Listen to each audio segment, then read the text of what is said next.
There is a particular kind of silence that exists right before something catastrophic happens. It is not the silence of peace. It is not the silence of calm. It is the silence of the universe holding its breath, pressing both hands over its mouth, desperately trying not to laugh at what is about to unfold. This is the story of the Vorkai Empire, and how they managed to start, fight, and catastrophically lose a war in the span of approximately 47 minutes. Now, to understand how spectacularly the Vorkai failed, you first need to understand who the Vorkai were. Picture a species that evolved on a world with lower gravity, shorter days, and absolutely zero natural predators. They were tall, elegant, 7 feet of pale, 4-armed grace, with 3 eyes arranged in a perfect triangle on their narrow faces. They had built starships, they had conquered 6 systems, they had assembled an empire spanning 11 inhabited worlds, and in doing so they had made the single most dangerous mistake a species can make in this galaxy. They had started believing their own propaganda. Supreme Fleet Commander Draxus Vel stood on the bridge of the Imperial warship Eternal Supremacy, which was quite possibly the most presumptuous name ever welded onto a hull, and stared at the tactical display with the quiet confidence of someone who has never once in his life been genuinely surprised. "Report," he said, his voice carrying the particular flatness of a being who considers emotional inflection to be something lesser species indulge in. His second in command, a wiry officer named Pelok Tan, straightened immediately. Pelok was the kind of officer who straightened so fast at attention that he had once given himself a neck injury during a routine inspection. He was also, and this is important, the only person on the bridge who had actually read the intelligence files on humanity in full.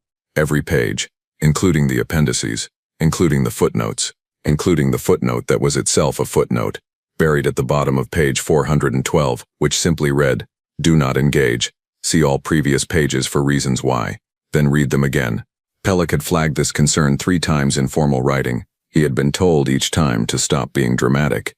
"The human outpost designated Pharaoh Station is within weapons range, Commander," Pelok said, his 3 eyes flicking briefly to the sensor readings and then back to his commander with the expression of a man watching someone walk confidently toward an unmarked hole in the ground. "Population estimate, 312 humans, 6 defensive turrets classified as light armament, no warships currently docked."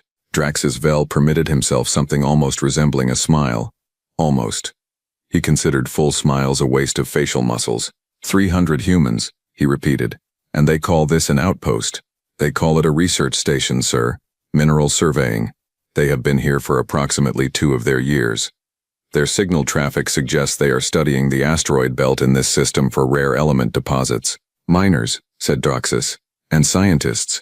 "Mostly. Yes, sir." "Excellent."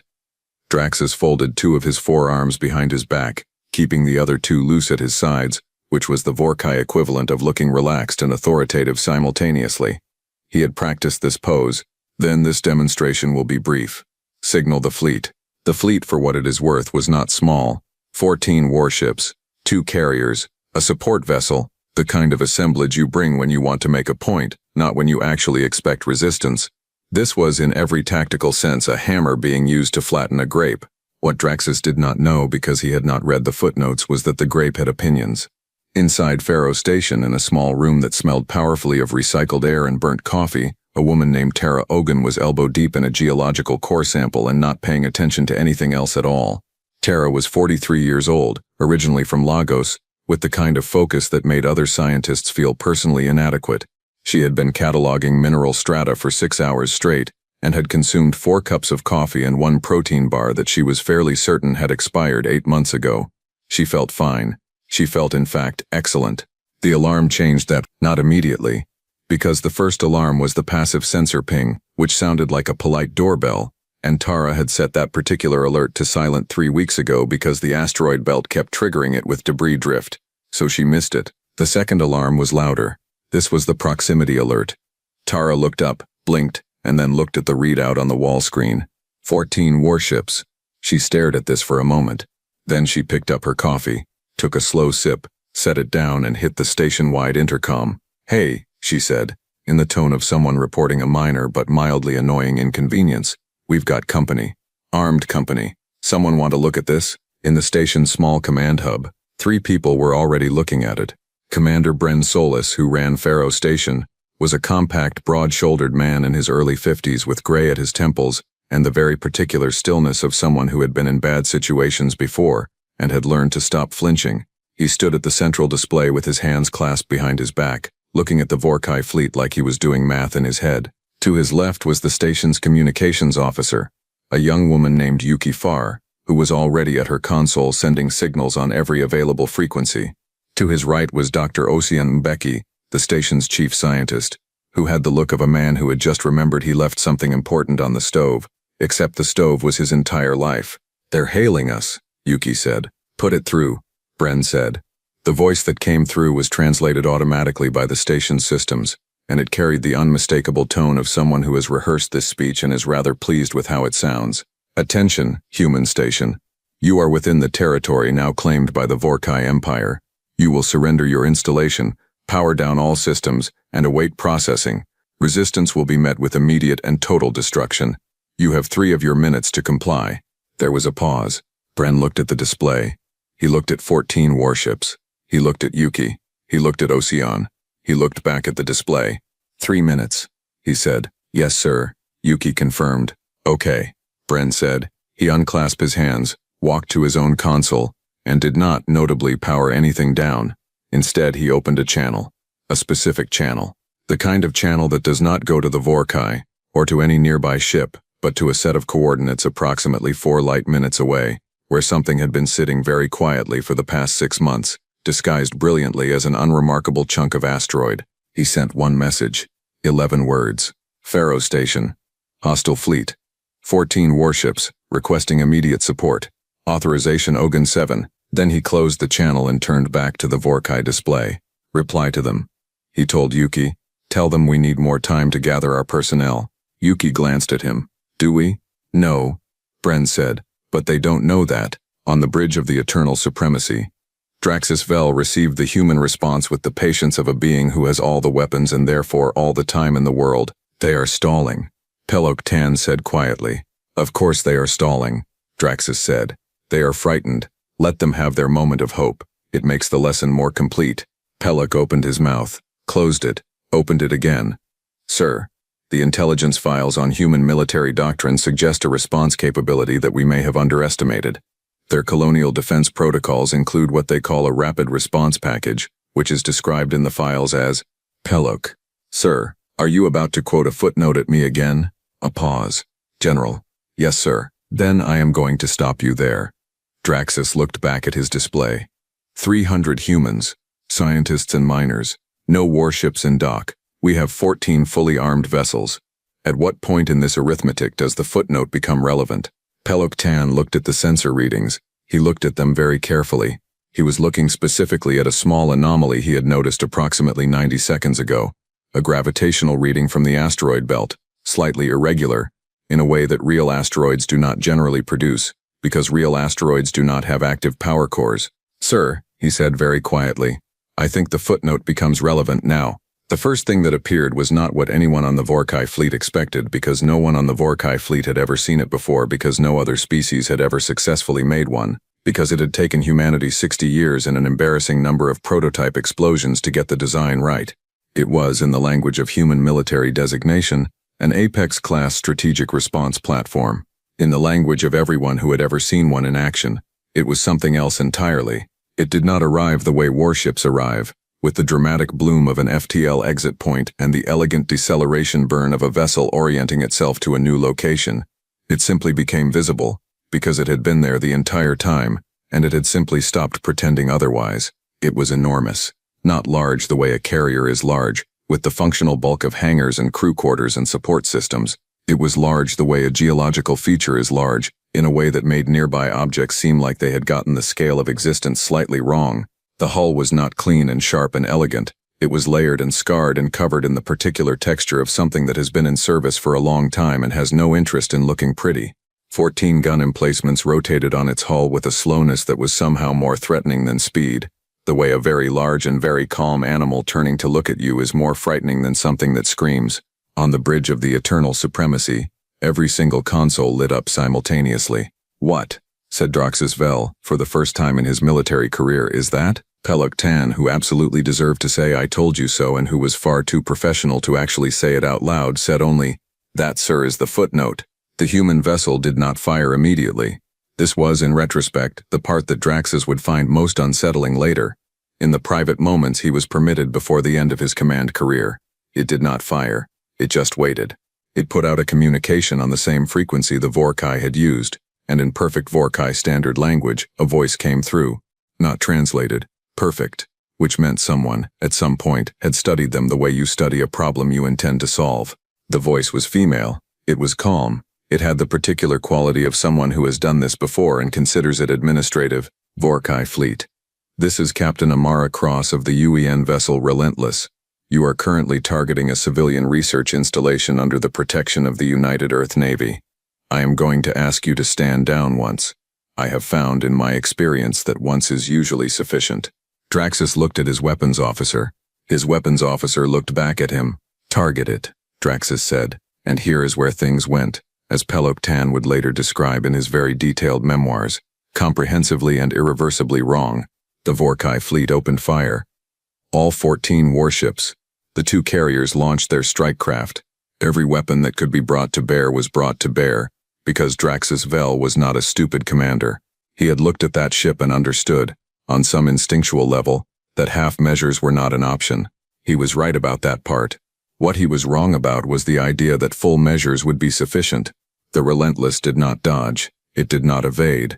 The incoming fire hit it, and some of it hit quite hard and scorched sections of its already scarred hull, and the hull took this the way old stone takes rain.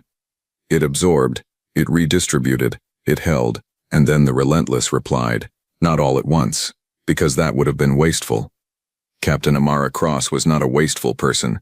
She targeted precisely, methodically, with the particular patience of someone who has 14 targets and no reason to hurry. The first strike took out the lead warship's engines, not the ship, just the engines. The second disabled the weapons array on the vessel immediately to its right. The third, fourth, and fifth were similarly surgical, carving capability away from the Vorkai fleet the way a careful surgeon removes what does not belong. On the bridge of the Eternal Supremacy, nothing was going the way the rehearsed scenarios had suggested it would. Shields at 40%, someone reported. Strike craft are not penetrating its hull. 3 vessels are non-operational. 4 are reporting weapons failure. Draxus stood very still. He was doing the math. He was doing it very quickly because the situation demanded it, and the math was not producing numbers he liked. Pelok, he said. Sir, the footnote. What exactly did it say? Pelok folded his secondary arms behind his back. It said, sir, and I am paraphrasing slightly for clarity, that humanity responds to attacks on civilian installations with a level of force that is, and I quote directly here, not bound by the proportionality conventions of any known interstellar agreement, because humanity has not signed any such agreement, because when presented with such agreements humanity's delegates historically read the proportionality clauses and then laughed for an uncomfortable period of time before declining to sign. Draxus absorbed this. They laughed, he said. For an uncomfortable period of time. Yes, sir. The Relentless fired again, and the Eternal Supremacy shook in a way that expensive, prestigious flagships are specifically not designed to shake. We need to retreat, Pelok said. We cannot retreat, Draxus said. We are the Vorkai Empire. We do not retreat from 300 scientists and miners. With respect, sir, said Pelok, who was gripping the edge of his console with 3 of his 4 hands. We are not retreating from the scientists and miners. We would be retreating from that. He pointed at the display where the Relentless was now turning slightly, not because it needed to for weapons targeting, but because 3 of the Vorkai warships had attempted to flank it, which the Relentless had apparently found interesting enough to acknowledge. Draxus Vel stared at the battle display for a long moment. Then, for the first time in 20 years of command, he said 4 words he had never in his life expected to say. Signal a full retreat. But retreating, as it turned out, was not going to be the last of the Vorkai's problems that day. Because Captain Amara Cross had received Bren Solis's distress call, she had read the full report, she had seen the complete sensor package, including the origin point of the Vorkai fleet's FTL approach vector. She had run the calculations, she knew exactly where the Vorkai had come from, and she was already composing a message of her own, not to the retreating fleet, to Earth Central Command. The message was very short. It contained coordinates. It said only, they started it. The retreating Vorkai ships did not know this yet. They were busy being grateful that the enormous, terrifying vessel had stopped shooting at them the moment they turned away, because they had been expecting pursuit and had not received it, which they took as mercy. It was not mercy. It was patience. The universe held its breath again. And somewhere, on 11 worlds that currently called themselves an empire, not a single person had any idea that the next 40 minutes would change every single thing. There is a concept in human military philosophy, one that has existed since the very first time one group of humans decided to throw something sharp at another group of humans, and it goes like this. If you hit someone and run, you had better run to somewhere they cannot follow. The Vorkai did not know this concept. They were about to get a very thorough education.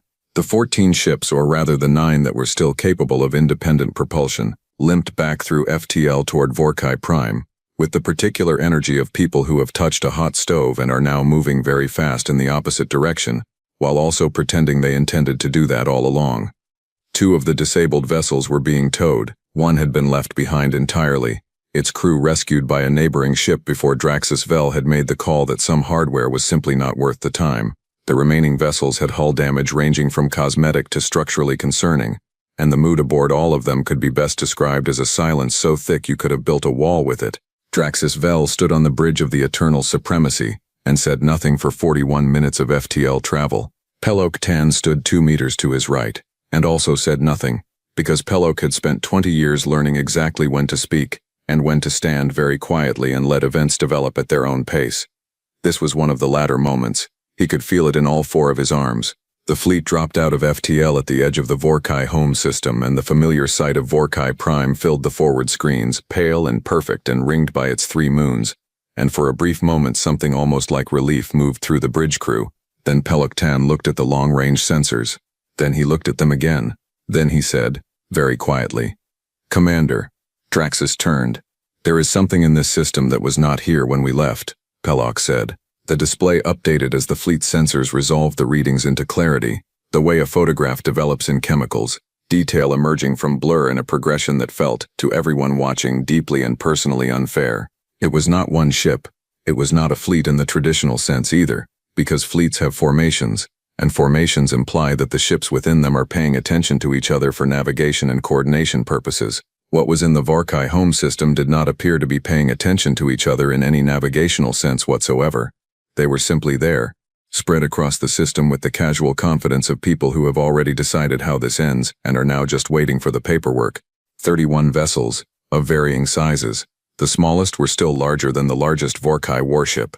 The largest was the Relentless, which had apparently gotten to Vorkai Prime before the retreating Vorkai fleet, which should have been physically impossible given the head start the Vorkai ships had, and which said something deeply uncomfortable about the actual maximum FTL capability of human vessels versus what humanity had apparently been willing to demonstrate publicly. They had been sandbagging. For how long, no one on the Vorkai fleet could say, but the answer was almost certainly long enough to make it count. A communication came through before Draxus could speak, on the same frequency Captain Cross had used before, in the same perfect Vorkai, in the same calm voice. "Commander Vel, this is Captain Cross again. I want to start by saying I appreciate that you chose to withdraw rather than continue the engagement. That decision reflects well on you personally, and I have noted it in my report. I also want to say that what happens next is not personal. It is, however, necessary." Draxus found his voice. "You followed us." "We did," Amara Cross confirmed. "We followed the FTL trail back to your point of origin. Standard procedure when an attack on a civilian installation cannot be attributed to rogue actors. Your fleet departed from a Vorkai military staging point, which means the attack was sanctioned at an Imperial level, which means the response is also at an Imperial level." Draxus gripped the edge of the tactical console.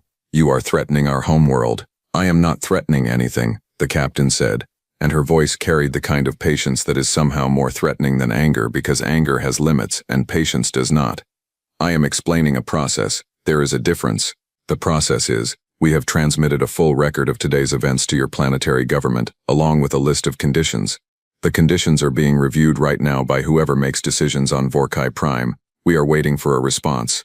Pelok leaned slightly toward Draxus and said, very low, "She said they have transmitted to the planetary government. I heard her, which means the civilian government is being contacted directly, not through us." A pause. "Also heard, which means," Pelok continued, with the slow care of a man diffusing something, "that she is specifically not dealing with the military. She is going over the fleet's head to the people who can actually authorize a political resolution, which means she does not want a fight, she wants a surrender, from someone with the authority to make it permanent." Draxus stared at the display for a long moment. Or she wants both. She already has both, Pelok said simply. We are not in a position to offer resistance, sir. We have 9 ships with partial capability against 31, one of which we have already seen absorb our entire fleet's fire and find it mildly inconvenient. The math has not changed in our favor during the trip home. On Vorkai Prime, in the Hall of Imperial Governance, which was a very tall building made of very expensive stone with very impressive architecture that had taken 600 years to complete and that everyone agreed was extremely beautiful, Grand Consul Varys Oal was reading the fastest arriving and most alarming diplomatic communication of his 400-year-old career. Varys was old by Vorkai standards, and had spent most of his long life carefully avoiding exactly this kind of situation. He had a talent for compromise, for the slow, careful work of politics, for finding the third option when everyone else only saw 2. He had guided the Vorkai Empire through trade disputes, succession crises, 2 internal rebellions, and 1 truly catastrophic misunderstanding involving a diplomatic gift that was culturally appropriate in one context and a profound insult in the other. He had never, in 400 years, dealt with 31 warships parked politely in his home system while their captain explained, in his own language, the terms under which his civilization would be permitted to continue existing. The message from the human captain was long. It was detailed. It was written with the particular precision of someone who had legal training or had worked extensively with people who did. Every condition was numbered. Every consequence of non-compliance was stated plainly, without embellishment and without threat, in the same flat descriptive language you might use to explain how a machine operates. Condition 1. The Vorkai Empire would acknowledge that Pharaoh Station and the system it occupied was human territory under the Outer Colonial Protection Act. Condition 2. The Vorkai Empire would provide full reparations for the damage caused during the attack, itemized and attached as Appendix A. Condition 3. The military officers who authorized the attack would be remanded for trial under whatever internal Vorkai judicial process the Empire preferred, provided the charges included unprovoked aggression against a civilian installation, and provided the process was transparent and documented. Condition 4. The Vorkai Empire would enter into a formal non-aggression framework with humanity, the terms of which were attached as Appendix B, and which Varys noted with some relief were not actually punitive. They were simply clear. And then, at the end of the message, in what Varys would later describe to his grandchildren as the part that made my secondary heart skip, there was a final paragraph. It read, "These conditions are fair and we believe you know they are fair. We are not here because we enjoy this. We are here because one of your fleet commanders decided that 300 scientists and miners were an acceptable target, and we want to make sure that this specific decision is never made again by anyone operating under your flag. We are not your enemies. We are your reminder. You have 72 of your hours to respond. We will wait." Varys read this paragraph 3 times. Then he called an emergency session of the full governing council, which took 40 minutes to assemble because 2 of the senior consuls were on holiday and had to be reached by personal communicator, and one of them refused to believe what he was being told until Varys read the message aloud while 31 ships sat visible in the system's sensor grid. The council deliberated for 6 hours. This was, given the circumstances, actually quite efficient. Meanwhile, back in the shell of the retreating fleet, Draxus Vel had received orders from the planetary government, not from the military command, from the civilian government directly. The orders were very short. He was to hold position, maintain silence, and make absolutely no aggressive action of any kind. There was a second line that was not officially an order but which conveyed a very clear sentiment. It said, "This situation is under political management now. Please stop helping." Draxus read this twice. "Pelok," he said, "Sir, in your footnotes, was there anything about how humanity typically behaves once a conflict has reached this stage?" Pelok considered this. There was a section, yes. It described human negotiation posture following military success as measured. The document used the word deliberate. It noted that humanity historically offers terms that are strict enough to be meaningful but not so punitive as to breed long-term resentment, because they have found through considerable historical experience that punitive terms create enemies who plan revenge, and humanity, the document noted, finds dealing with revenge plots tedious. They find it tedious, Draxus repeated. The exact phrasing was unnecessarily time-consuming given that better options were available at the original decision point. Draxus sat down in his command chair.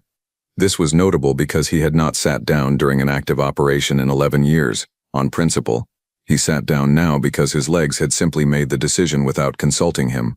"They are not even angry," he said. No, sir. We attacked their people and destroyed their property, and they are treating this as a scheduling inconvenience. That appears to be an accurate characterization, yes, sir. A long silence settled over the bridge. Then Draxus said something that Peloktan would include in his memoirs as one of the most unexpectedly perceptive things he ever heard a superior officer say. That is the most frightening thing I have ever encountered in 40 years of military service. Pelok nodded slowly. The footnote suggested it would be, sir.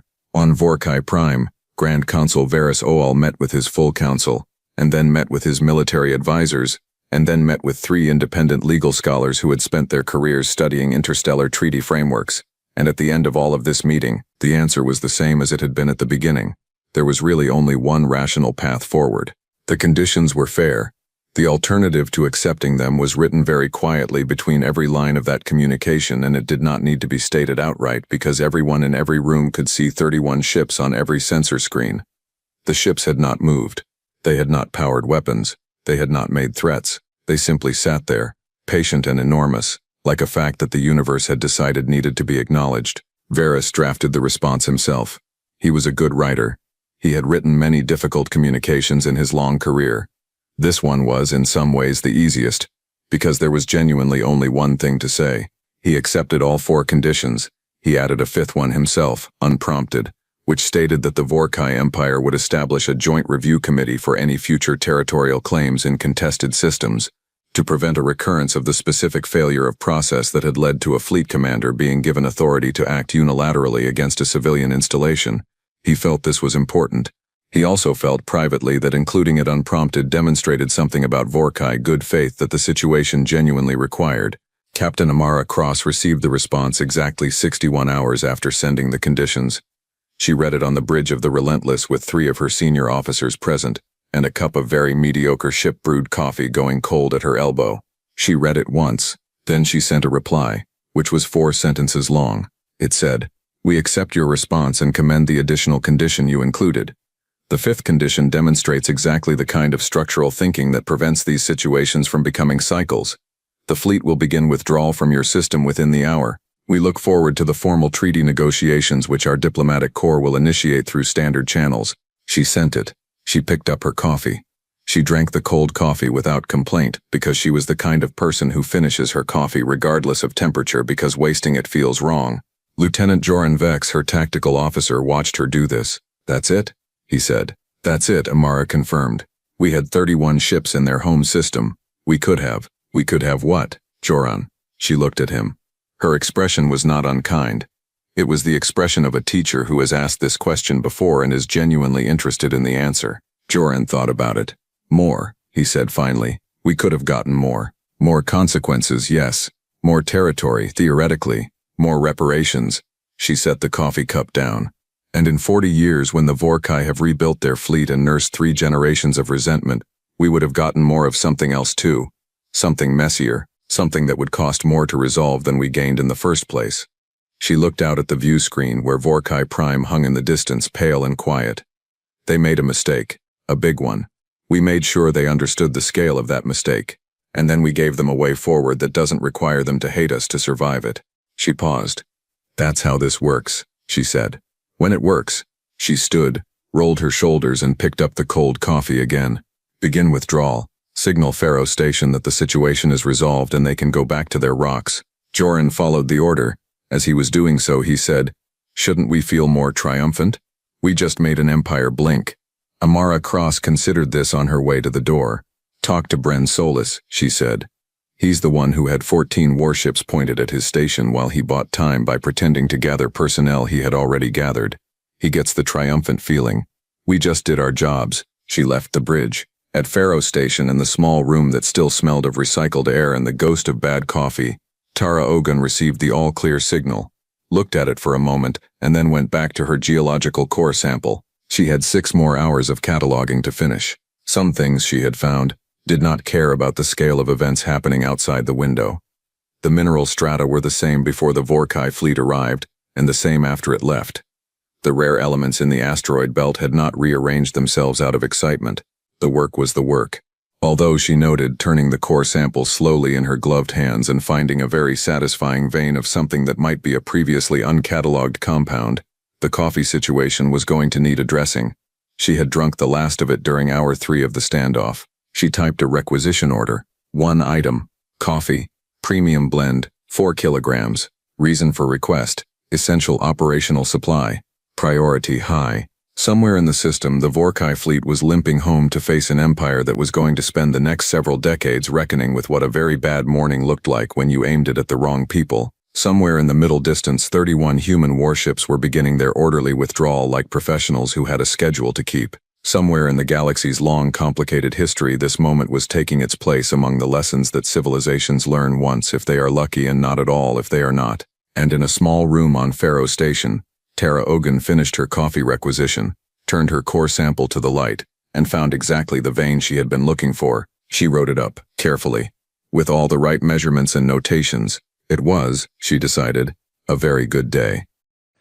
Would you have listened to Palco warnings? Let me know below. Like and subscribe if you enjoyed it. See you next time.